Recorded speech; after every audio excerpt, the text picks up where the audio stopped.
नमस्कार मित्रों, भगवत चर्चा में एक बार फिर आप सबका स्वागत है। हम लोग भगवत गीता के 10वें अध्याय के 5 श्लोकों तक चर्चा कर चुके हैं। आज हम 6ठे श्लोक पर चर्चा करेंगे।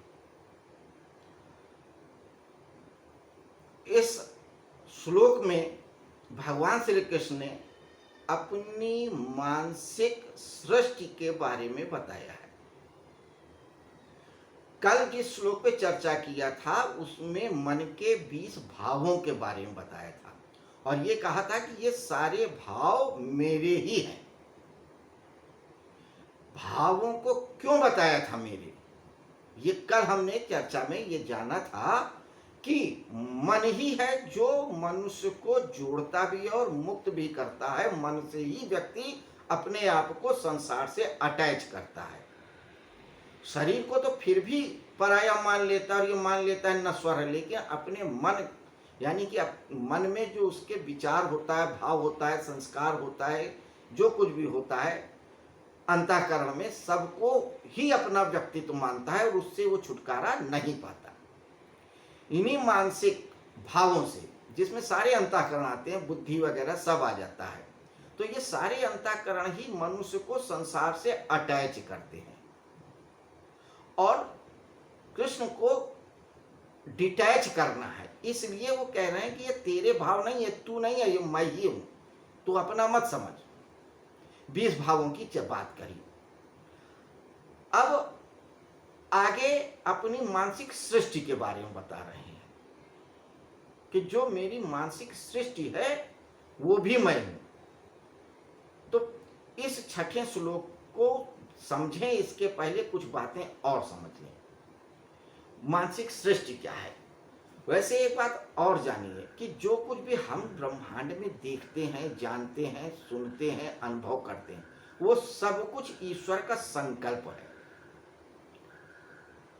उनकी मानसिक सृष्टि ही है। जो सृष्टि होती है पहले मन में ही उत्पन्न होती है। ये प्रारंभिक बिंदु होता है। एक कलाकार भी जब पेंटिंग बनाता है तो पेंटिंग कागज में बाद में उतरती है, उसके मन में पहले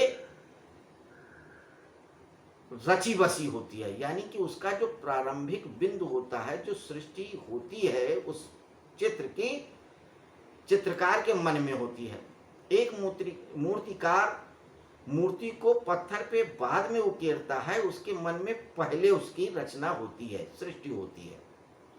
तो ईश्वर ने भी जब इस सृष्टि को रचा तो संकल्प किया और मन में ही जो परम मन है, जो सामूहिक मन है, जो पूर्ण विश्व को व्याप्त किए हुए, उस मन से ही संकल्प किया और सृष्टि की रचना किया। तो जो वो मानसिक सृष्टि हुई, सबसे पहले उसमें 4 उन्होंने अपने पुत्रों को पैदा किया, जिनको रचा हुए उनके पुत्र कहे गए। वे थे सनक, सनातन, सनंदन, सनत कुमार। इसके अलावा उन्होंने और मानसिक सृष्टि की रचना किया, जिन्हें हम सप्त ऋषि के नाम से जानते हैं। आकाश मंडल में देखते हैं, मरीच हैं, पुलत्स्य हैं, पुला हैं, अंगिरस हैं, वशिष्ठ हैं। और इसके अलावा 14 मनुओं की रचना किया। ये जो मानसिक सृष्टि करी उन्होंने, ईश्वर ने पहले पहल, उसी को बता रहे हैं कि अर्जुन जो तू देख रहा है वो भी मैं ही हूं, मेरा ही सृष्टि है, मेरा ही सृजन है, तेरा कुछ भी नहीं है। तो आइए पहले श्लोक को देख लेते हैं, फिर आगे चर्चा करते हैं। श्लोक कहता है, महर्षिया सप्त पूर्वे चत्वारो मनवस्तथा मदभावा मानसा जाता येषाम लोक इमा प्रजा। तो 25 मानसिक सृष्टि की, जिसमें 4 मानस पुत्र कहलाए, सनक, सनातन, सनंदन, सनत कुमार। महर्षिया सप्त, 7 महर्षि। वे 7 महर्षि रहे हैं आपके, मरीच हैं, अंगिरा है, अत्रि हैं, पुलत्स्य हैं, पुला हैं, ऋतु हैं और वशिष्ठ हैं। इनके नाम के आकाश में तारे भी हैं, तारा मंडल हैं, जिनको सप्तऋषि के नाम से जाना जाता है। इनके अंदर 7 गुण ही होते हैं विशिष्ट, 7 गुण भी विशिष्ट होते हैं। वे 7 गुण होते हैं जो दीर्घ आयु वाले होते हैं, इनकी आयु बहुत लंबी होती है, मनुष्य से बहुत बहुत साल ज्यादा, लाखों करोड़ों वर्ष तक रहते हैं।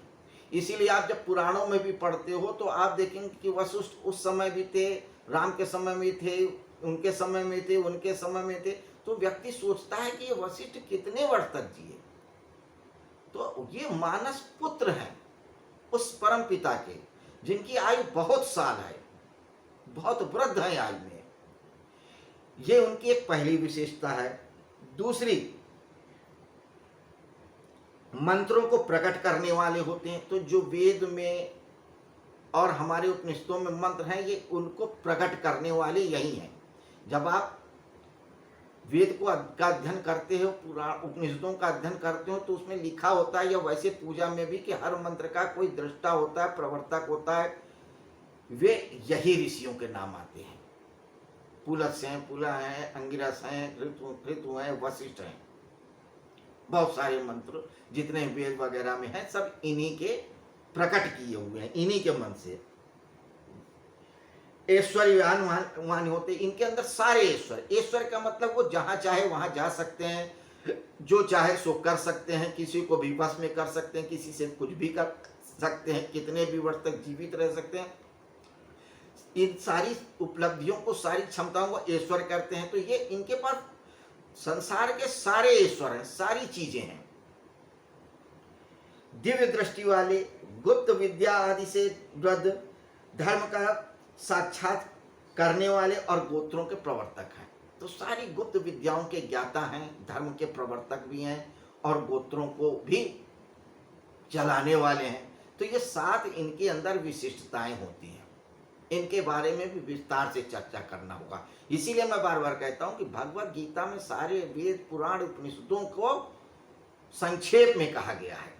तो अगर हम एक एक करके इन सब ऋषियों की भी चर्चा करें, इन्हें चारों सनक सनातन सनंदन की भी चर्चा करें, और फिर उसके बाद 14 मनुओं की चर्चा करें, तो इसी में बहुत साल गुजर जाएंगे और चर्चा पूरी नहीं होगी।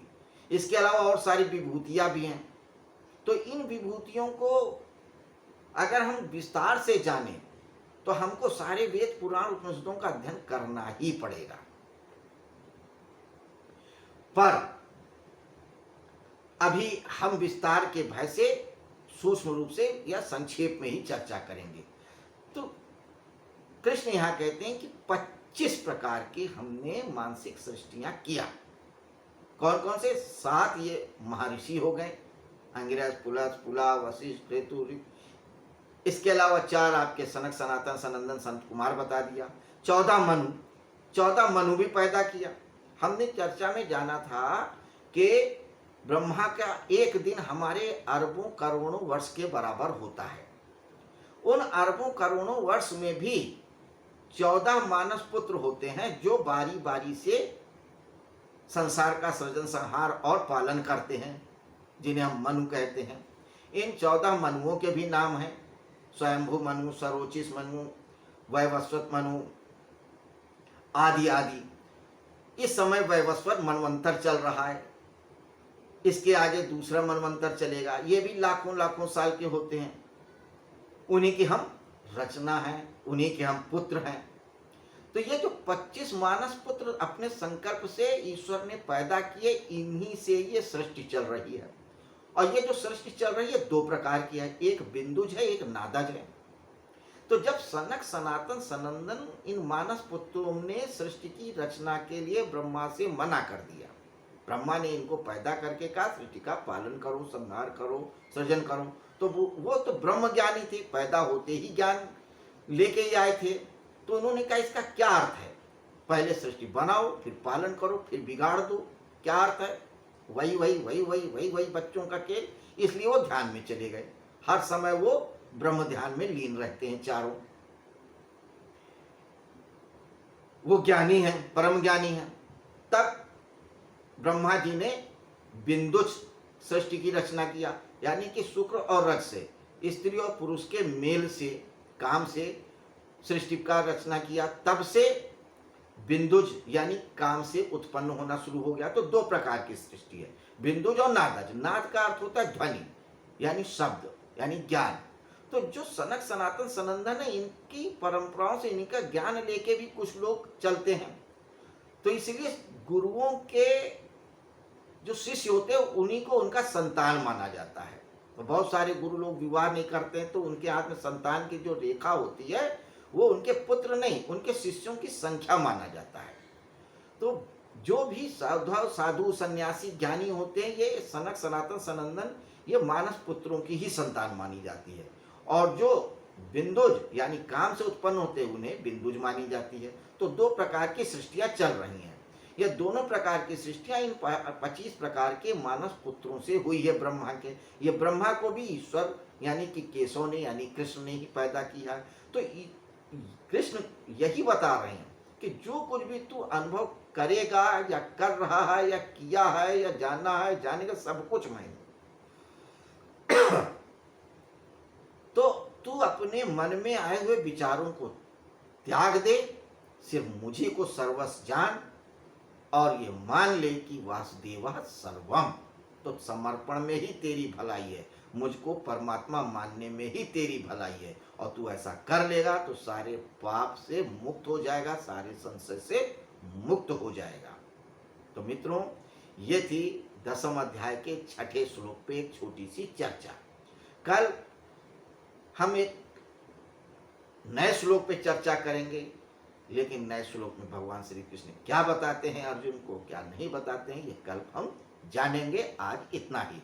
तब तक के लिए आपसे आज्ञा चाहूंगा। नमस्कार, विश्राम, शुभ रात्रि।